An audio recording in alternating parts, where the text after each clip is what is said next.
morning with a beer in his hand. And every time he hit the pin, he was like, "U.S." No, I'm just playing. Yeah, pretty much. On this day in 1955, Sam Jones of the Chicago Cubs became the first black, and it does say first black, again to pitch a no-hitter.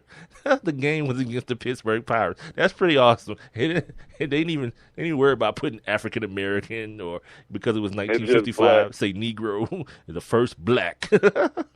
On this day in 1966, the St. Louis Cardinals played their first game in the black. No, just playing at Bush Memorial Stadium. They won the game 4-3 over the Atlanta Braves. And on this day in 1970, Ernie Banks of the Chicago Cubs hit his 500th home run. On this day in 1982, the United States Football League, the old USFL, home of one Reggie White, Steve Young, Warren Moon, and the likes, was formed on this day in 1982. Yes, Herschel Walker. On this day in 1985, the New York Knicks won their first NBA draft lottery. We all remember that one, the old frozen envelope, Patrick Ewing, that whole debacle. Mm-hmm. On this day in 1996, old Lance Armstrong became the first cyclist to repeat in the American Tour de Pont. Oh. Did somebody really put that in? Yeah, it's not the Tour de France. It's the Tour de Pont. I saw it earlier. Yeah, I didn't even recognize it. He still got to keep that? I don't know. He still got to keep that? I don't know, dude. I don't know. I don't follow racing. Why would I? On this day in 1998, the Indiana Pacers head coach Larry Bird became only the third rookie head coach to win the NBA Coach of the Year. No, to coach of the year. And they went to the final. But this is not what the thing is. He was God. If I could finish. On this day, starting over in 1998, Indiana Pacers head coach Larry Bird became only the third rookie head coach to win the NBA Coach of the Year award. And as Rob Ruley just said, apparently they went to the finals that year. On this day in 1998 as well, the Atlanta Braves tied the National League record when they hit a home run in their 24th consecutive game. On this day in 1998 as well, Mark McGwire, it's the old steroid themed on this day, isn't it? Mark McGwire of the St. Louis Cardinals hit a 527-foot home run at Busch Stadium. This part goes without saying. It was the longest home run in the history of that stadium, or probably the world. 526. Like when dudes hit home runs 427 feet. He hitting that ball. Yeah, he hitting that ball like Cool Papa Bell and Josh Gibson. Boy. That's ridiculous. Yeah, and he was clean though. Yeah, he didn't take anything. Where did it land? Yeah, where did it land? It hasn't. It's still orbiting the Earth right now. Oh my God! Also on this day in 1998, St. Louis Cardinals manager Tony La Russa recorded his 1,500th win on the back of plenty of steroids. You understand me? Because he coached McGwire twice and Jose Canseco. He coached McGwire twice. Yeah, and Canseco, cuzzo. That's real talk. Yeah, the Bass brothers, right? Yeah. And he's where? In the Hall of Freaking Fame. So, baseball, eat it. I'm giving you the middle finger right now. You can't even see me, but I'm doing it. Trust me. On this day, finally, in 2003, Churchill Downs stewards announced that they had determined that Jose Santos had not done anything prohibited in his Kentucky Derby win. I guess he was accused of something, and they found him innocent, and that is a part of history, I guess. And that, my friends, is on this day. All right. Hey, man, hold on, real quick. Just think about that. I'm still thinking about this dude hitting his home run 520. That's real talk. Like that. Like, could you imagine? I'm just thinking about all the fools that used to have them raps out there, McCoy Cole, when Barry Bonds was hitting all them home runs. Like, could you imagine like a five? I'm sure Barry Bonds never hit the ball 5. Dude, just look at like Baseball Tonight or my show MLB Tonight. Look at those shows and watch them. Like, he hit a moonshot. It was like 430 feet. He hit it 100 feet more than that. Yeah, that's unbelievable, man. Idiot. Mark McGwire, he's totally clean. That's not steroid. Well, that was dextrose or andros or whatever. Yeah, that's torque. Yeah, that's torque. Get the hell out of here, man. Get the hell out of here. This dude was like in the locker room making cocktails, steroid cocktails for everyone.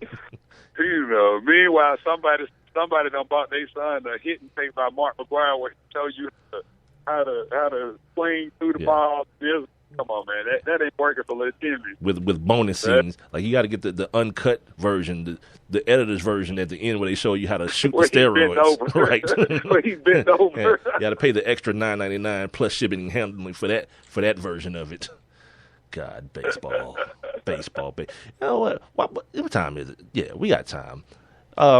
This baseball thing happened today. Anyway, well, first of all, ladies and gentlemen, yesterday the Atlanta Hawks got back into the series against the Washington Wizards. What was it? 106-101 victory in Washington. They regained home court advantage. Same thing happened in the game in the Warriors-Grizzlies game.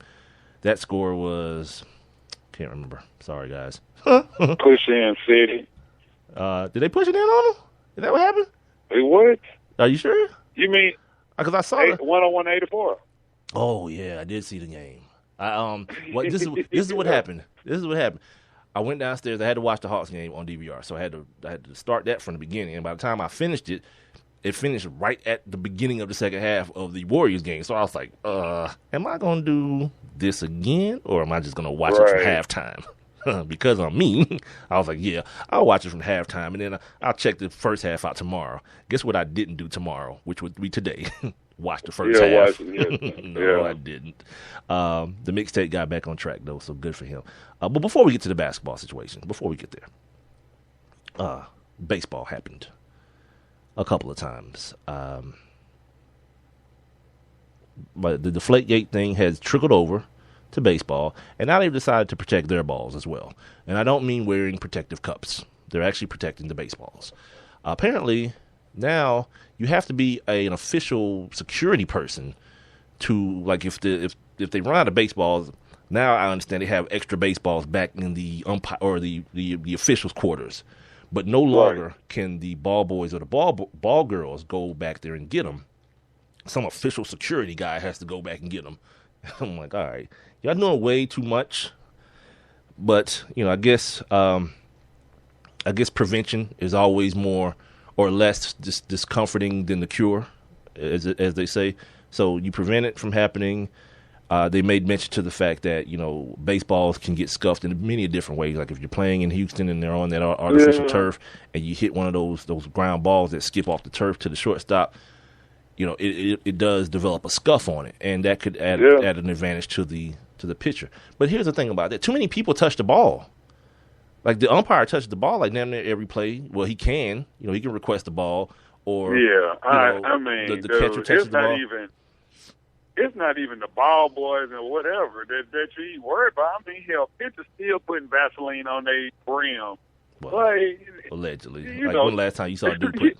Like, I've heard of dudes like, we was talking about this last year, like dudes will grow out that thumbnail, and they'll like grind it against the ball to put like different little grooves in the ball that'll change the flight pattern based on the pitch you throw.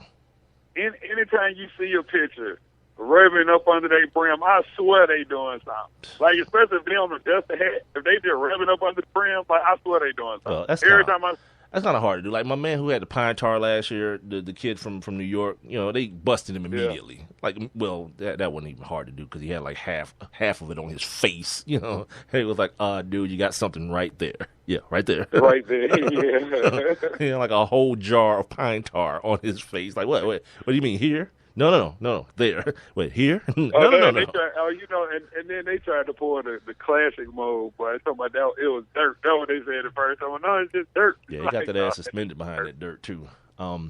Here's the other thing. We talking about these steroids. Barry Bonds is apparently going to file a collusion suit against MLB.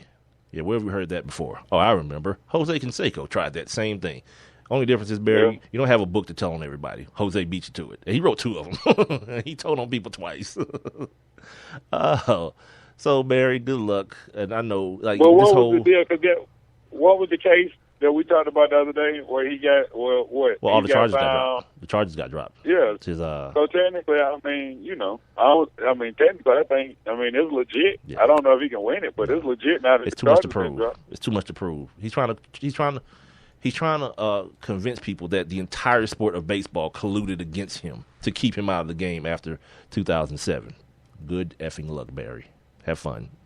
You want to waste more money on on court trials and all this kind of stuff. Yeah, have fun. He got a better chance of getting the asterisk removed. Yeah, the asterisk removed, like it's really one there.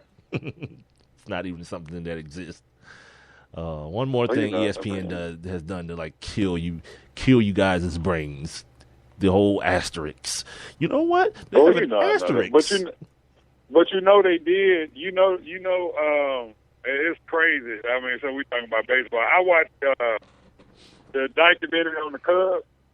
On what was the dude's name that interfered with the catch? Bartman. Bartman. Yeah, Bartman. Steve Bartman. Right.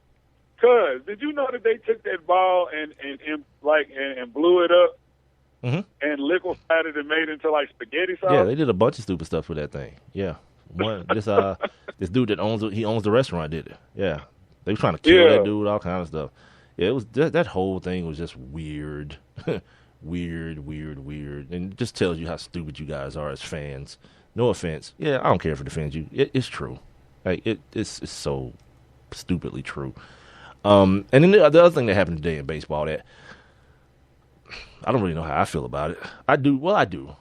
At Camden Yards today, they had their another opening day, reopening day, following the riots and the protests and all the things that went on in Baltimore in the wake of the Freddie Gray situation. And during the game, two young men, one he looked to be of Asian descent and another white character, held up two different signs. One of the signs said, our baseball matters, or Orioles baseball matters, and the other one said, no baseball, no peace. And, it was taken as though they were mocking the Black Lives Matter. Yeah, the slogans that we've attached to these police tragedies. I don't know. What you think about it? What are your thoughts about it? As I'm sitting here trying to find the article that I clipped, but I don't see it here. But that's what happened. I mean, well, it's one of those things. I mean, like I say, I mean, sometimes I'm not even a slogan kind of dude. You know what I'm saying? Like, you don't have to tell people Black Lives Matter because our lives matter. That's my thought about it. I'm just not a slogan dude. I'm just about that action. Don't even, we don't need all of that. I mean, so if somebody wants to come back, make something look slick, smart like that, I mean, it's really their prerogative. I mean, but at the same time, they kind of, you still kind of, I'm not going to say backhand slapping the movement, quote unquote, but I mean, I don't equate baseball and what's going on with everything in the world. I don't equate that. Those two are on a completely different level, in my opinion. So, yeah, and pretty much there. I actually was wrong. I said it wrong. The one that does say no baseball, no peace. The other one says our birds matter.